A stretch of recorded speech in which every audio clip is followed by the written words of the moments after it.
Grateful to the Democratic Policy and Communications Committee for joining me here today. My thoughts are with Vice Chair Ted Lieu, who is tending to some family matters as well. It's clear that the American people want us to tackle the affordability crisis. They voted to lower their own costs. They didn't vote to lower corporate tax rates. Donald Trump and House Republicans have decided that your concerns aren't as important as the billionaire donors that he has made promises to. Trump repeatedly said during the campaign that he would bring costs down.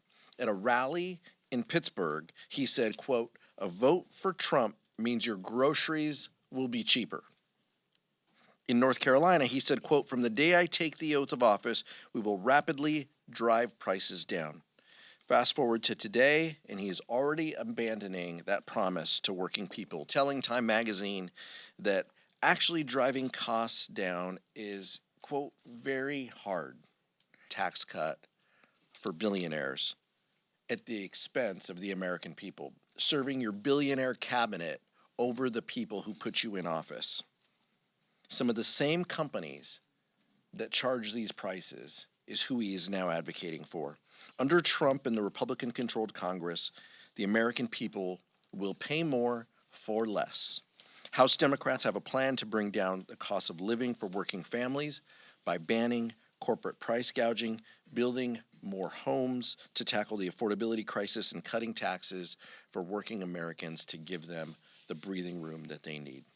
Would now like to yield to the DPCC Chair, Debbie Dingell. Thanks, Pete. And I want to thank Pete for all of his hard work in organizing the caucus, preparing us for the 119th caucus, and we are going to really be ready for next year. We are ready. House Democrats are ready for what lies ahead. So we're going to, if there are things that are going to help the people that we represent, we're going to be working with everybody. And if they are going to be doing things that are going to only help Donald Trump's friends, the billionaires, we're not going to sit by and be quiet.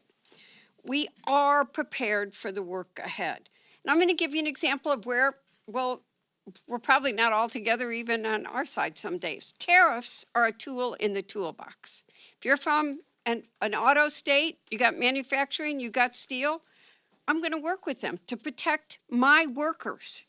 But there are also things that last Saturday at home, I sat with a group of people in Ann Arbor.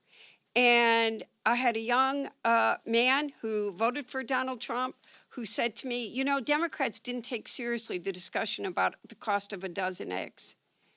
That really matters to somebody like me who's 27 years old and can't make enough money to succeed. And now he's saying it's hard to lower the cost. We are going to work to lower those grocery prices. We've been doing it, and we're going to continue to do it.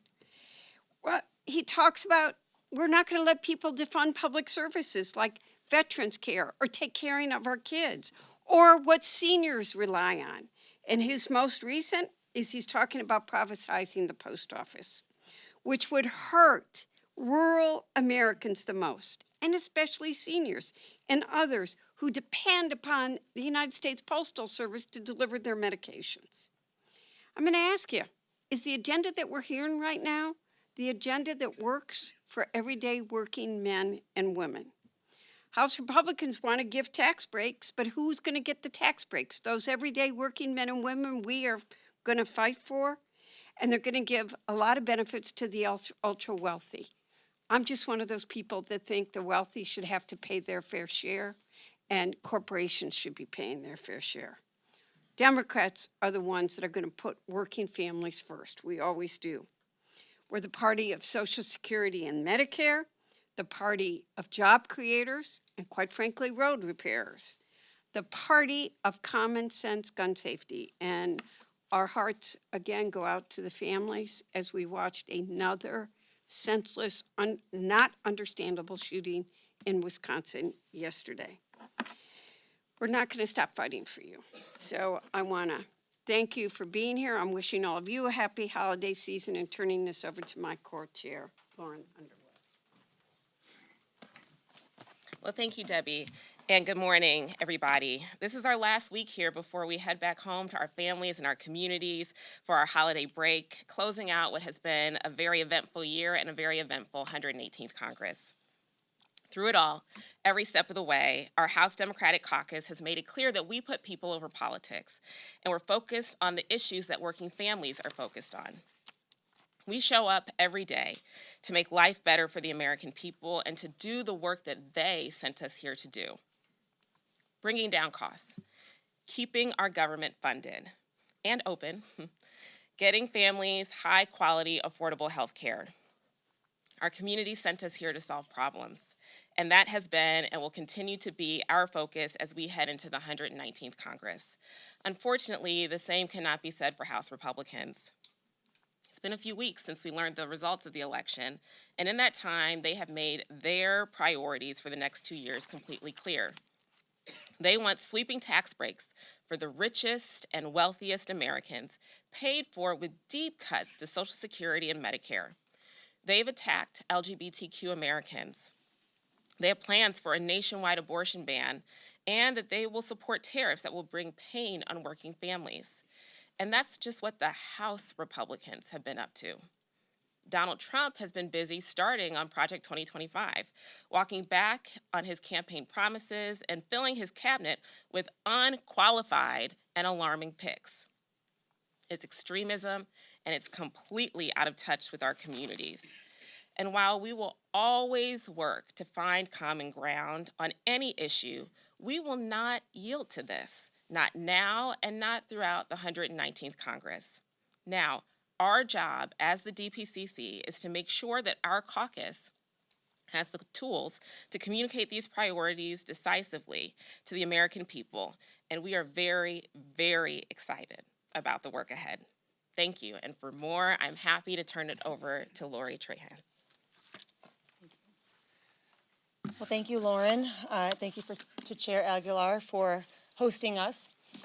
The American people made it clear in November what they want from Washington: lower costs, better jobs, and a clear focus on the issues that matter most to working families.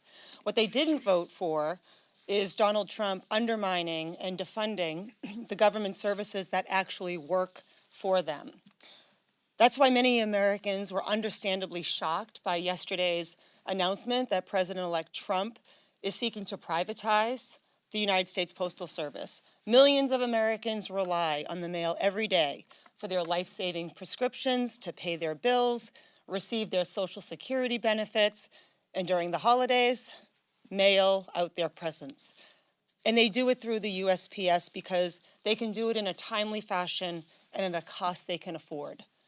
That's why year in and year out, the Postal Service is rated one of the most trusted, reliable agencies in our country.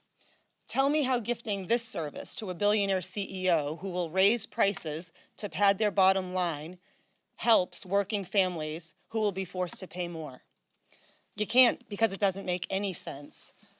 This is a classic bait and switch by Donald Trump, who since Election Day has proven that he was willing to say one thing on the campaign trail but do another in office. In fact, in addition to taking steps to increase Americans' shipping and delivery costs, the president-elect is also walking back his promise to lower grocery prices. He's not even in office yet, and he's decided that it's just too hard. Let's be clear. House Democrats will not give up on the fight to lower prices for working families, and we're willing to work hard with any of our colleagues who are serious about joining us in that effort. But privatizing the United States Postal Service will do the opposite. It'll raise prices for families. And House Democrats will oppose any effort like that that will hurt hardworking Americans. Thank you, and it's now my pleasure to turn it over to my fellow co-chair, Maxwell Frost. Thank you, Lori. Good morning, everybody. And like Chair Dingell did, I just want to express my condolences to the families and the people who lost their lives and lost loved ones in the horrible shooting that happened yesterday. You know, I love the Maya Angelou quote, when someone tells you who they are, believe them the first time. When Donald Trump went to the NRA headquarters and said, I'm going to work for you, I believed him. when he goes to billionaires and oil executives and says, you give me X amount of contributions and I will do everything I can to make sure you make more money, I believed him then. And what we're seeing now is him living up to the promises that he gave to the most wealthiest people in this country, valuing profits over our lives and our livelihood as working people. The images that come to mind are the fact that yesterday there was a second grader on the floor on the phone with 911 to say that there was a shooter in the school. And while that second grader was on the floor making that call, their teacher was at the door with a pair of scissors, ready to defend the lives of the kids in the classroom. When just a few months ago on the campaign trail, Donald Trump made it clear that he values the profits of the gun industry more than he values the lives of our children and our people. The images that come to mind are billionaires like Elon Musk and Vivek Ramaswamy walking through the halls of Congress, talking about firing unelected bureaucrats when they're actually talking about civil servants and people who help make our government work. And this is Donald Trump living up to the promises he gave the wealthiest in this country, that he would do everything he can for them. But he also lied to a bunch of us. He lied to the working class people because he's not fighting for us. I mean, just look at the fact that he's amassed one of the richest cabinets in the history of this country. I don't know how he expects, I don't expect a man worth $340 billion, Elon Musk, to decide what's going to happen with the agency, Social Security Administration, that's going to administer my mother's $1,200 Social Security check. So these are the things that we hope people will pay attention to over these next 4 years, is that Donald Trump has lied to us, but he's living up to his promise to his billionaire friends. And he will continue to live up to the promise to the wealthiest people in this country. And that's why we're going to work hard as House Democrats, of course, to figure out where we can work with our Republican colleagues, but we're going to fight. We're going to fight for people, no matter who you are, because we believe that seeing the world through the eyes of the most vulnerable is the best way to legislate. And that's what makes us different than the Republican Party. So thank you, and I'll yield back to the chair. Thank you, Maxwell. Thank you to my colleagues for their comments. I'm happy to take some questions. Go ahead. Thank you for the question. Your caucus just underwent a few different contested ranking member elections. You're having kind of some new faces in leadership. I'm just wondering how you think that sets you guys up for the next 2 years and also to try to win back the majority in 2026. We're ready to go. This is part of our organizational process, electing ranking members. I want to congratulate Angie Craig, who will take the gavel of the Agriculture Committee, Jared Huffman, who will be the ranking member of the Natural Resources Committee, and Jerry Connolly in Government Oversight. Also want to congratulate those who ran against them, Alexandria Ocasio-Cortez, Jim Costa, and Melanie Stansbury. We're the Democratic caucus. There are different ideas and viewpoints within the caucus, but we're moving forward, and this is part of our internal process. We will now populate committees and get ready for the 119th Congress. I don't think that there's much more to read into that other than Democrats run for offices, and some of us have run for offices and come up short in these leadership elections. So nothing is final, and congratulate those ranking members who are taking leadership positions of these committees, and look forward to working with them over the next Congress. Nick? I wanted to ask about government funding. It looks like there's a deal that Speaker Johnson is trying to roll out. Is this something that you can see Democrats supporting on the floor? Well, we'll see. You know, with the Democratic caucus, the details matter. We're going to review the language on its merits. I haven't seen any details or any final language yet. We've been hoping that would be posted soon. But one of the things that we know very clearly is that House Democrats will be needed to pass government funding. That has been the case this Congress. It will continue to be the case even in the next Congress. House Republicans are going to need our votes, so we look forward to working with them to be partners in how we fund government. But this is a lesson for Speaker Johnson. I mean, work with us. Let's find solutions. Let's tune out the most extreme voices in your conference, and let's find that consensus that will be necessary to fund government. That's the only way that this can move forward. And we look forward to seeing the substance of the legislation before we vote on it. Anybody else? Michael? Thank you. I want to ask a question about TikTok. So TikTok asked the Supreme Court yesterday to block the ban that Congress passed in April. They claim that it violates the app and their users' First Amendment rights. Donald Trump met with the CEO of TikTok yesterday. He now says that he has a warm spot for TikTok because he says it helped him win the election, even though he was for a ban during his first term. Would you support or oppose Donald Trump extending, giving TikTok a 90-day extension before they have to divest, or do you think that TikTok should have to stick with the letter of the legislation that was passed in April and divest or face a ban come next month? I think Donald Trump has a interest in things that help Donald Trump. I think that's the lesson there. You noted that he was supportive of the ban before he has walked that back. I and a lot of other Democrats, for national security purposes, voted for that piece of legislation. The legislation allows a process to take place, but January is an important part of that process. So I continue to support the piece of legislation that requires the divestment or sale. There could be a delay or a window of discussion within the legislation, but I agree with the spirit and the letter of the law and look forward to the administration following the law. There have been, at least we've heard, quite a few things added recently in negotiations to the CR. What have been the things that at least you've been involved with or been in discussions on that you think are important that were added at this last few days?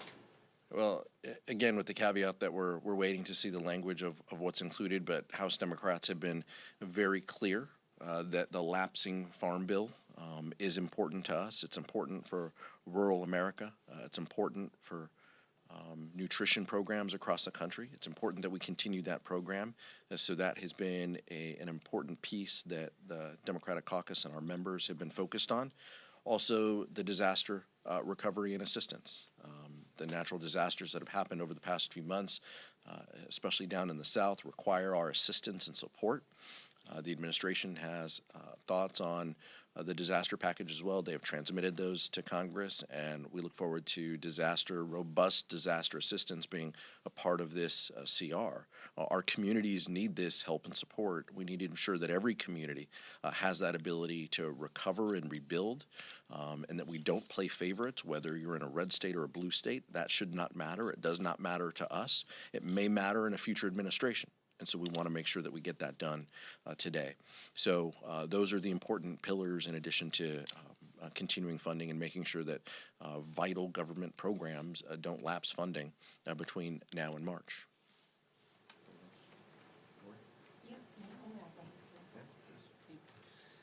I think one other thing that we're also tracking, because there was a pileup of legislation that didn't get through in the sort of campaign season part of the year, we obviously want to make sure that telehealth flexibilities are extended. So many people in our communities rely on that to access their care. Transparency for pharmacy benefit managers to help continue to bring the prices down for people back home who are going to pharmacy counters, especially in this intense time of cold and flu season, and just making sure generally that we give access and affordable health care to hardworking families, and so we hope to make sure that's part of the negotiation as well. Thank you. Special assist from my ENC colleagues. Thank you for that. Thank you for the reminder. In the back. The first House Doge caucus meeting today, a handful of House Democrats have joined that caucus. Has there been any dissent? What do you make of your fellow Democrats maybe teaming up with Elon Musk and Vivek Ramaswamy? Oh, look, again, we'll see in the next Congress what the details of the committee, and we talked about this at a prior briefing here. the difference between the Doge caucus of members versus the official committee that could be chaired by a member as well. But Democrats are willing to work with anyone to make government more efficient. I think that's the important piece. We want to be responsive to everyday Americans. We want to deliver infrastructure projects in the fastest possible way. So it shouldn't surprise anybody that Democrats are willing to go and listen or go to a meeting and hear some thoughts and ideas on how we streamline government, how we respond to our constituents and become more efficient. That's what is important. Now, there's a lot of caveats here, and my colleagues have talked about this.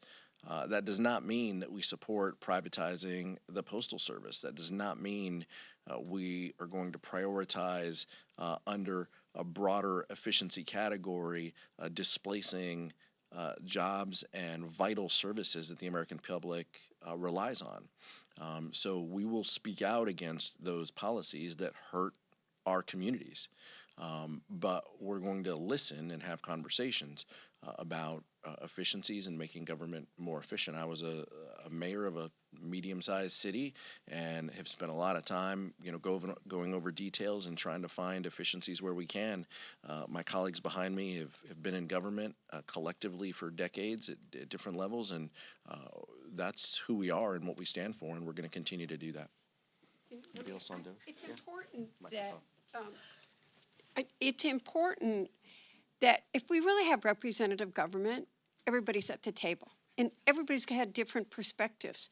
So there may be things that people are thinking about cutting, or they sound stupid, or they want to eliminate. But because they've never worked on the program, they don't understand the implications. So having people of different backgrounds and different perspectives in the same room at the same table is healthy. And I have had, I'm not going to name names, I have had very real conversations with people about manufacturing, or that they're like, I didn't know that, I didn't know that. So I think it's good for people to talk to each other, to listen to each other. 2 ears, 1 mouth for a reason. And so we should hope that as we go into the next year, tariffs is a good example where I remind my colleagues, tariffs are a tool in the toolbox. We need to listen to each other. And the other side can learn from us, we can learn from them. Realizing that you still want to see the details of the CR, but Republicans came out of their conference meeting talking about $10 billion for farmers and around $100 billion in disaster aid. Does that sound like the kind of deal you're looking for? We look forward to the details of these packages. As co-chair Trahan also mentioned, there's important pieces that aren't necessarily funding related, like additional authorities that we want to continue that are helpful and important. So nothing is final until everything is final. We want to see the details of this package, and so I think that's how we're going to approach it. But important priorities like disaster, like healthcare, like help for farmers, like disaster assistance, those are going to be the pieces, the components of this deal. We want to make sure that the numbers are right. We're going to have to see what the numbers are. But we've read the public reporting as well, and I think that tracks with the reporting that we've seen. We just look forward to seeing it in print, and I hope that Speaker Johnson puts this out soon so we can vote and enjoy our holiday time with our family. So the last point, we spend a lot of time here together. I want to thank you for everything this year, for working with us, for being the individuals responsible to help tell that story. You folks in this room exercising, ensuring and protecting the First Amendment. We won't always agree with what you write, every letter that you write, but we appreciate the work that you do. And it's incredibly important that you continue to do that work in the new year. So recharge and refresh. It's going to be a busy year. We thank you for the partnership in this and look forward to seeing you all in the next year. Thank you.